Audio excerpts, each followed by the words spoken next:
Thank you, and I thank the senator from Rhode Island, my colleague and friend, Senator Reid, for co-chairing.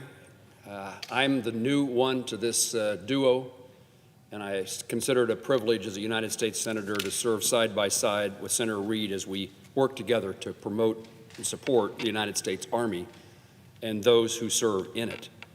I also would highlight and honor my respects of Senator Jim Inhofe, the senator of Oklahoma, who I replaced in this capacity when he, after his long tenure with Senator Reid in serving in this capacity to support and defend the Army of the United States. And as Senator Reid said, 250 years ago, that's the birthday that we're celebrating, June 14th, 1775, the Second Continental Congress authorized what would become the most capable and lethal ground force the world has ever known, the United States Army. The creation of General George Washington's Army coincides with the adoption of the Declaration of Independence. Since our nation gained its independence, our Army has faithfully defended our freedoms. The warrior ethos of the Army states, "I will always place mission first."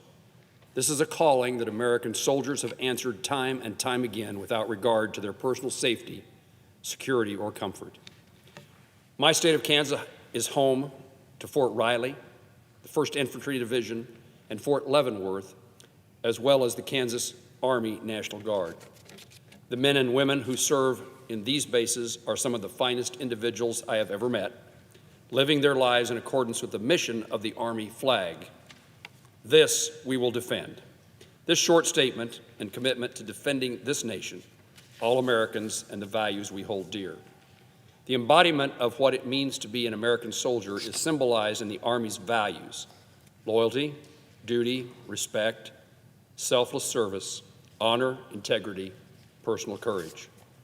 Over the years, the service members of the Army have lived up to these ideals, putting their country and fellow citizens above themselves. No matter how daunting the conflict, American soldiers will always carry out the mission entrusted to them. Today, we recognize this valor and celebrate patriotism that motivates these brave men and women who dedicate their lives to defend the land that they and we love. The United States Army is the largest branch of the U.S. military, with nearly 450,000 active duty personnel and nearly 500,000 in the reserves.